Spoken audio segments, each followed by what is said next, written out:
What did Joshua do to the 5 Amorite kings who tried to attack Gibeon? This is the question that we seek to answer today as we continue our verse-by-verse study of the book of Joshua on Walking Through the Bible. Today we're going to be discussing Joshua 10 verses 16 to 27, but before we do that, let's read the passage. If you have a Bible with you, you can turn to Joshua 10 verse 16, but if you don't have a Bible, don't worry. Just follow along with us on the screen. The version that we'll be reading from is the New King James Version. So Joshua 10, beginning of verse 16. But these 5 kings had fled and hidden themselves in a cave at Makkedah. And it was told Joshua, saying, The 5 kings have been found hidden in the cave at Makkedah. So Joshua said, Roll large stones against the mouth of the cave, and set men by it to guard them. And do not stay there yourselves, but pursue your enemies and attack their rear guard. Do not allow them to enter their cities, for the Lord your God has delivered them into your hand. Then it happened, while Joshua and the children of Israel made an end of slaying them with a very great slaughter, till they had finished, those who escaped entered fortified cities. And all the people returned to the camp to Joshua at Makkedah in peace.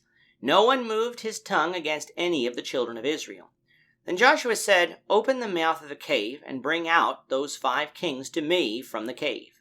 And they did so, and brought out those 5 kings to him from the cave, the king of Jerusalem, the king of Hebron, the king of Jarmuth, the king of Lachish, and the king of Eglon.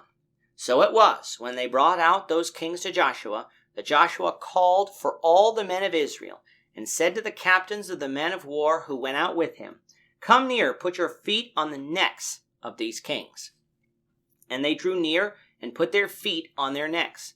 Then Joshua said to them, Do not be afraid, nor dismayed. Be strong and of good courage, for thus the Lord will do to all your enemies against whom you fight. And afterward Joshua struck them and killed them, and hanged them on 5 trees. And they were hanging on the trees until evening. So it was, at the time of the going down of the sun, that Joshua commanded that they took them down from the trees, cast them into the cave where they had been hidden, and laid large stones against the cave's mouth, which remain until this very day. In our last lesson, we had 5 Amorite kings attempt to come up and attack Gibeon. However, because of the covenant that Israel made with Gibeon, Joshua protected this city from that attack. The Lord performed 2 miracles that day which gave Israel victory. First, giant hailstones were sent from heaven, meaning the sky, that killed more men that day than Israel did with the sword. And second, God lengthened the day so that the attack against these armies would be completed before the sun set. Following the battle, Joshua and his forces returned to Gilgal, where Israel was still camped. Coming now to verse 16, some commentators wonder if this is another instance where we're not given the story in chronological order, rather these battles being an extension of verses 1 to 14, since Joshua and the army is also said in verse 43 to return to Gilgal there. And while this is certainly possible, for Hebrew writing is known to do this, I don't believe it's necessary from the context to take this view here. By quickly reading through Joshua 6 and through chapter 12, it may seem like Joshua and Israel took Canaan in a matter of weeks. But we know from places like Deuteronomy 7:22 that God wasn't going to have Israel destroy the Canaanites in one go, that it would take time. We're not talking decades, but we are talking years. Until Israel divided the land into tribes, they would be encamped together, and Gilgal is one of those places. Therefore, for Joshua and the army to travel to and from Gilgal shouldn't surprise us. Now, either while at Gilgal or when Joshua came again to advance towards the south of Canaan, word came back to him that the 5 kings had fled, not having been killed in battle, and hidden themselves in a cave in Makkedah. Makkedah appears to be a place just northwest of Hebron. Now, why were these kings here? Well, obviously, it's in order that they not be killed by the Israelites, most likely in the hopes that they could regroup and gather some forces to attack again. Now, we might have assumed that the entire army of these kings had been killed in battle, but they had not, so there would still be hope of a counterattack as long as Israel didn't advance. In order, though, to not have these kings escape the cave and pose a threat, Joshua had men roll stones against the mouth of the cave and set guards before it. The rest of the men were to go and attack the rear guard of the armies that were left so that they would not be allowed to enter the cities and gain refuge there. And Israel did this with a great slaughter, that only a few fugitives were suffered to escape, with these men entering some fortified cities to be dealt with later.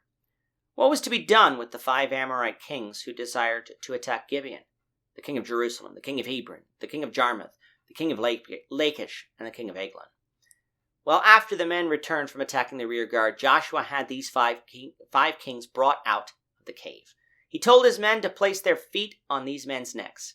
Joshua then made a public example to his men of what the Lord would do to all their enemies, meaning that Israel was to be strong and courageous and not be afraid as long as the Lord was with them. Joshua then killed these men and had their bodies hanged on 5 trees until evening. At the end of the day, following the command of Deuteronomy chapter 21, verses 22 and 23, these 5 men were taken down, and their dead bodies were cast into the cave where they hid.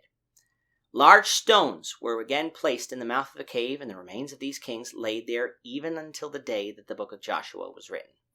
We'll conclude Israel's southern campaign in Canaan, the Lord willing, in our next lesson. With that, our time is up for today. We hope you'll join us for tomorrow's discussion of Joshua chapter 10, verses 28 to 43, as we continue our walk through the Bible, one verse at a time. Thank you for watching today's episode. We hope that you found it edifying and ask that you not only subscribe to our channel and podcast, but that you like and share this episode among your friends, so that the saving gospel of Jesus Christ can go out to the whole world.